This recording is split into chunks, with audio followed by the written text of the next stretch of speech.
여러분 안녕하십니까? 회계를 강의하는 김영수입니다. 반갑습니다. 자, 교재 여러분 23쪽 피시기 바랍니다. 제2절 23쪽에 재무상태와 죄송합니다. 9페이지구나. 아씨, 큰일 날 뻔했네. 그래.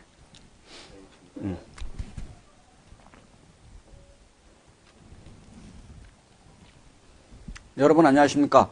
회계원리의 김영수입니다. 자, 이번 시간은 여러분 9페이지입니다. 자, 9페이지 제2절 재무상태와 경영성과 나와 있습니까? 자, 이번 시간에는 자, 재무상태에 대해서 학습을 해보도록 하겠습니다. 자, 여러분 칠판을 보시죠. 자, 재무상태입니다.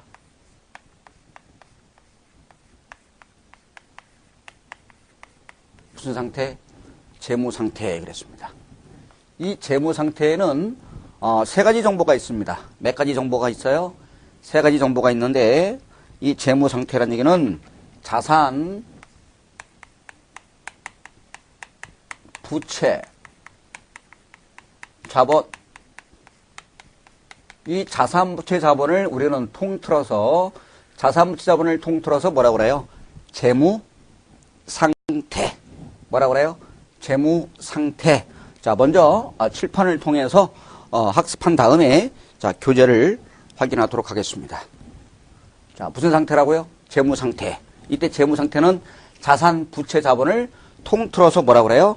재무상태라고 불러요. 자, 그러면 이때 재무상태를 그 기업의 재무상태를 나타내는 보고서가 있습니다. 그게 뭐냐?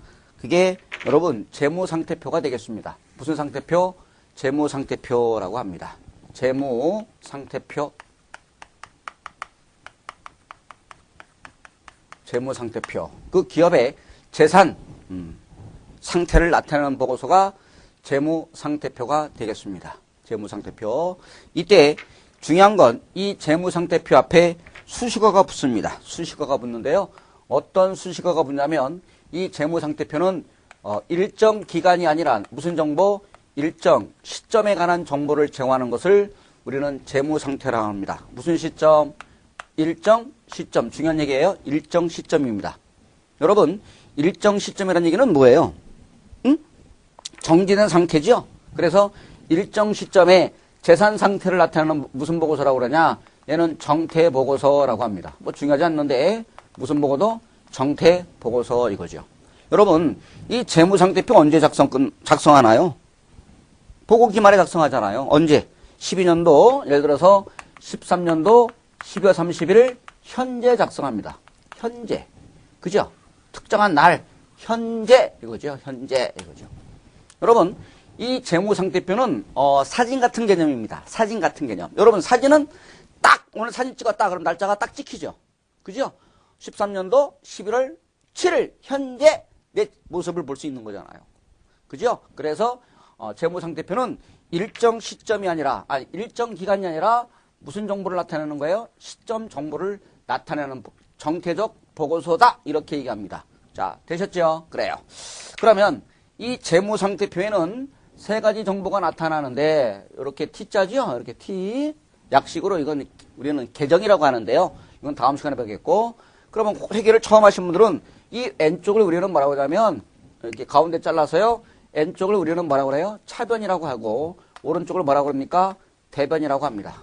자, 이게 처음 하신 분들 되셨나요? N쪽을 뭐라고 그래요? 차변. 오른쪽을 뭐라고 그래요? 대변. 이렇게 얘기합니다. 밥은 N쪽에 나요? 오른쪽에 나요? 밥은 N쪽에 놓지요? 국은 오른쪽에 놓지요? 그러니까 밥은 차변에 있는 거고요. 국은 대변에 있는 거예요. 이렇게 보시면 되겠습니다. N쪽을 무슨 변이라고 그래요? 차변. 오른쪽을 대변이라고 합니다. 그러면 이 재무상태표는 세 가지 정보가 나타나는데 여기는 뭐예요? 차변이죠? 차변입니다. 차변은 자산을 써요. 뭘 써요? 자산을 써요. 자산을 씁니다. 그리고 오른쪽 대변에는 부채와 자본을 씁니다. 부채와 자본을 써요. 이렇게. 차변은 뭘 써요? 자산. 대변에는 부채와 자본을 써요. 그러면 예를 들어서 금액을 한번 써볼까요? 저의 자산이 얼마냐? 1,000원입니다. 1,000원.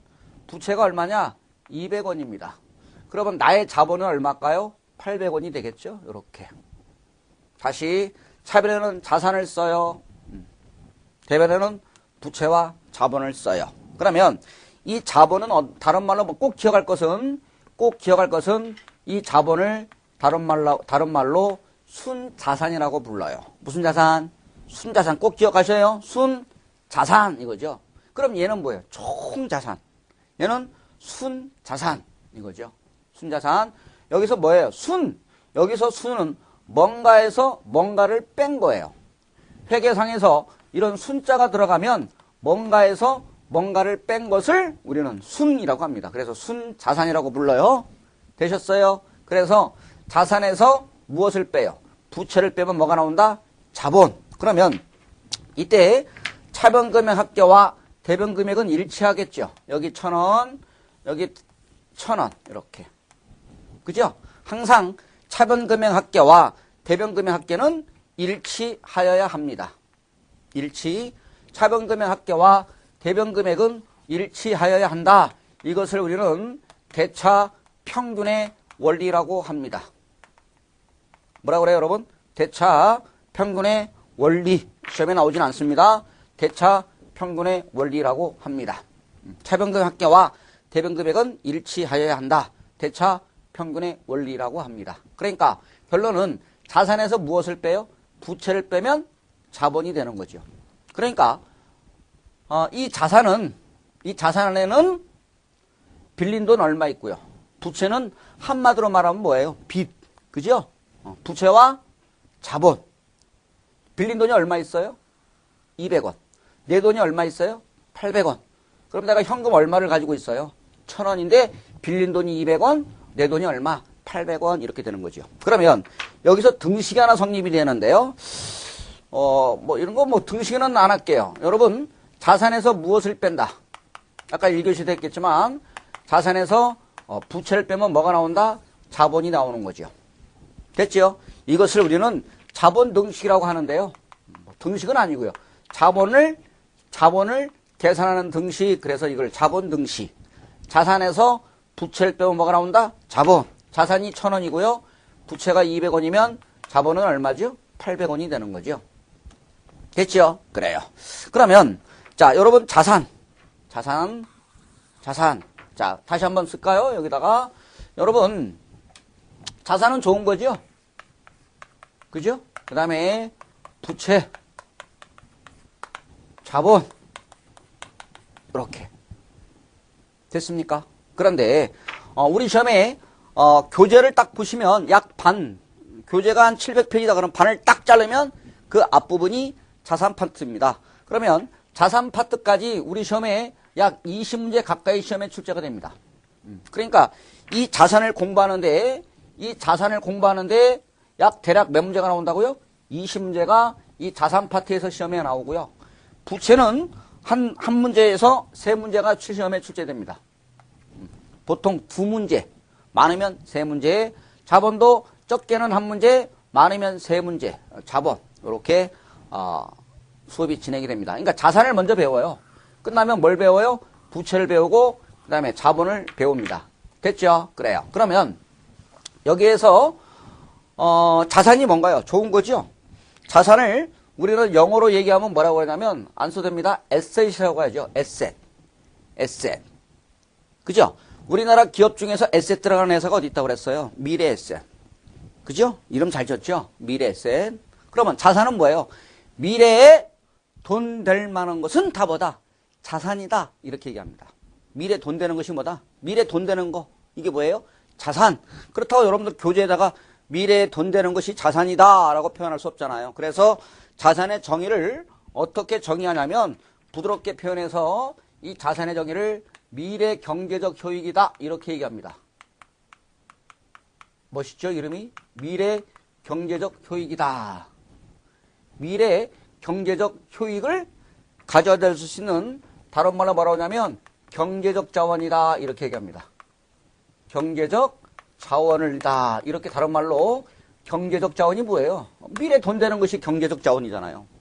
됐나요? 경제적 자원을 돈이 되는 거야 이거죠. 그러니까 미래 경제적 효익을 가져다 줄 수 있는 경제적 자원을 우리는 뭐라 그래요? 자산.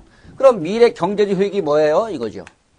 미래 경제적 효익이란 자산은 미래에 가서 현금화할 수 있거나 자산은 미래에 가서 현금화할 수 있거나 또는 사용에 의해서 수익을 창출할 수 있는 능력을 말합니다. 여러분 이 지우개 어떻습니까? 제가 지금 수익을 창출하고 있나요? 맞죠? 아니 이거 분필 없으면 어때요? 수익을 창출하지 못하잖아요. 말로만 할 수 없잖아요. 그죠? 다시 자산은 어떻다? 미래 돈 될 만한 것은 다 자산이다. 그러니까 미래 가서 현금할 수 있거나 그죠? 그 다음에 또는 사용에 의해서 수익 창출 능력을 기대할 수 있다면 이건 다 뭐다? 자산이다. 이렇게 미래 경제적 효익입니다. 부채는 한마디로 말하면 뭐라고 그래요? 빚 그러고요. 자본을 캐피탈이라고 하죠. 캐피탈, 자본입니다. 그래서 자산에서 무엇을 빼요? 부채를 빼면 뭐가 나와요? 자본 이거죠. 이렇게 꼭 기억할 것은 자본을 다른 말로 우리는 뭐라고 한다? 순자산이라고 부릅니다. 순자산이라고 합니다. 여러분. 자, 되셨나요? 됐죠? 그러면 여러분 집에 자산 뭐 있습니까? 돈 될 만한 것이 뭐 있나 볼까요? 여러분 가지고 있는 돈을 뭐라고 그래요? 현금이라고 하지요. 현금. 은행에 있으면 뭐라고 그래요? 예금. 예금 중에서 가장 중요한 예금이 당좌예금이에요. 그건 이제 다음 시간에 배울게요. 당좌예금. 그리고 뭣도 있어요? 집도 있죠. 그 다음에 자동차도 있네요. 자동차. 차도 있겠죠. 자동차. 그 다음에 또 뭐 세탁기도 있죠. 그래요. 세탁기. 그죠? 컴퓨터. 에? 이런 것들은 다 뭐예요? 자산입니다. 그죠? 자산. 됐죠? 이렇게 자산입니다.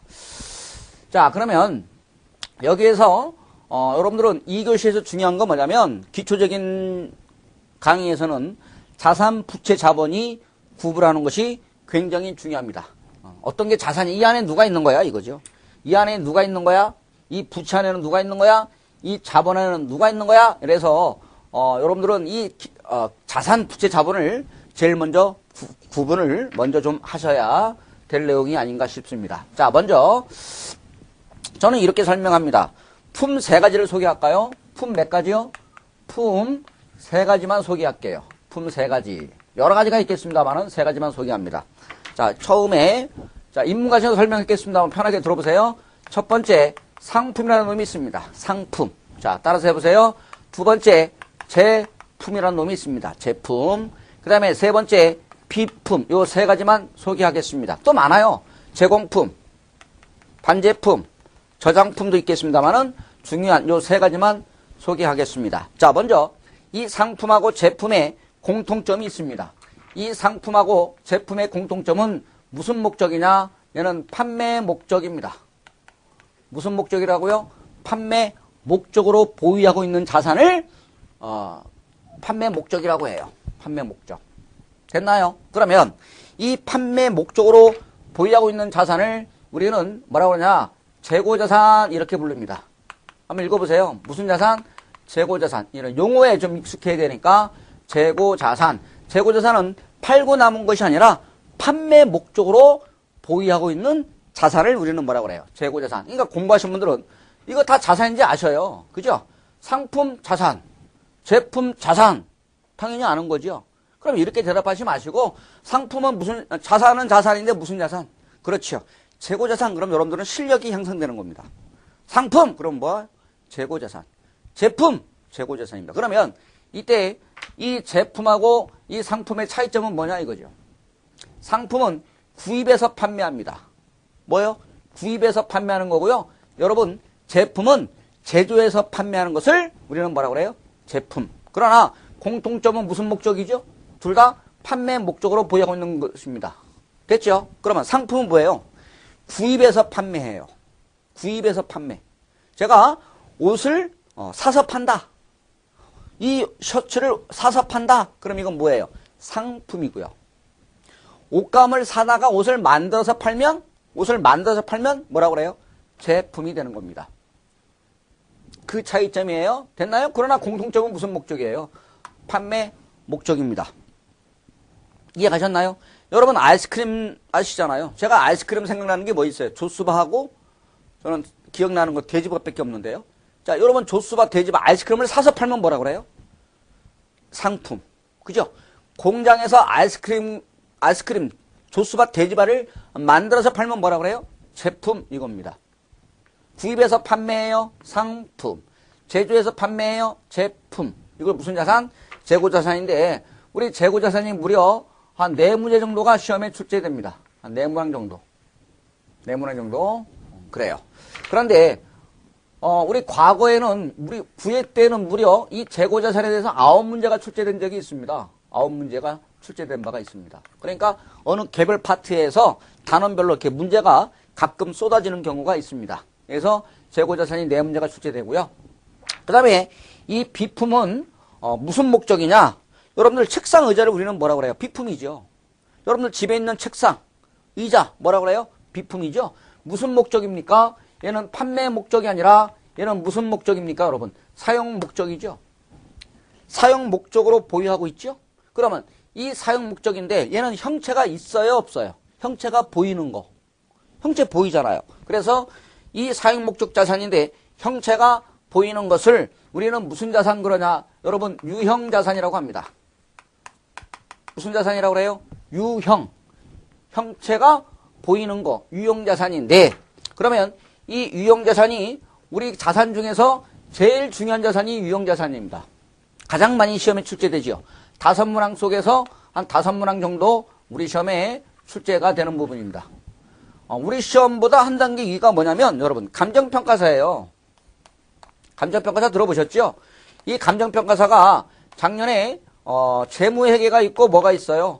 관리회계가 있는데 재무회계가 30문제, 관리회계가 10문제 출제됐거든요.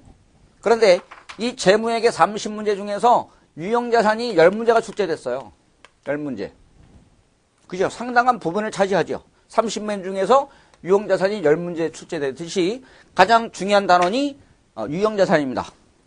그래서 이 재고자산 한 4시간 정도 배우고요.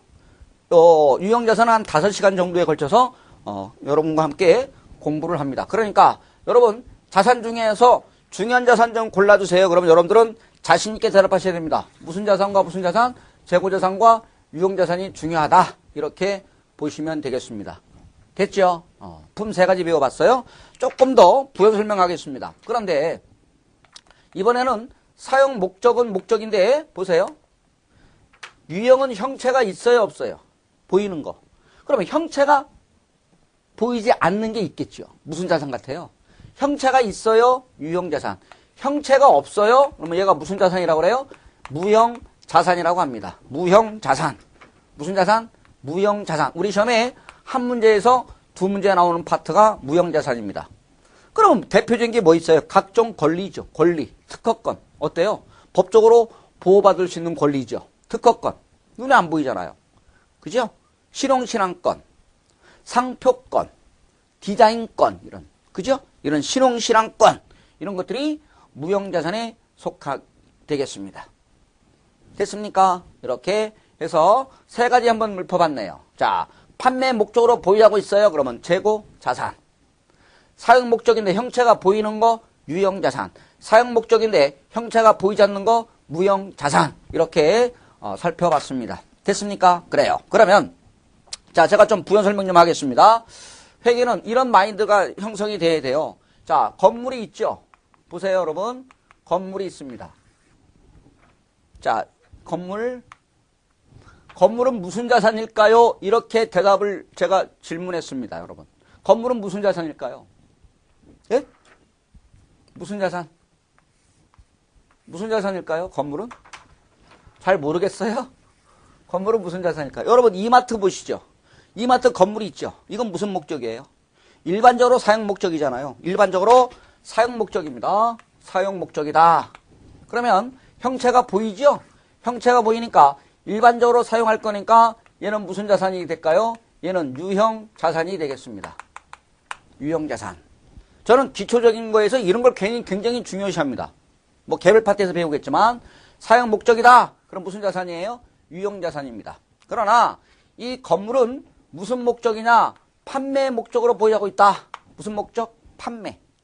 여러분, 부동산 매매사가 보유하고 있는 건 뭐예요? 판매 목적이잖아요. 그러면 얘는 판매 목적이니까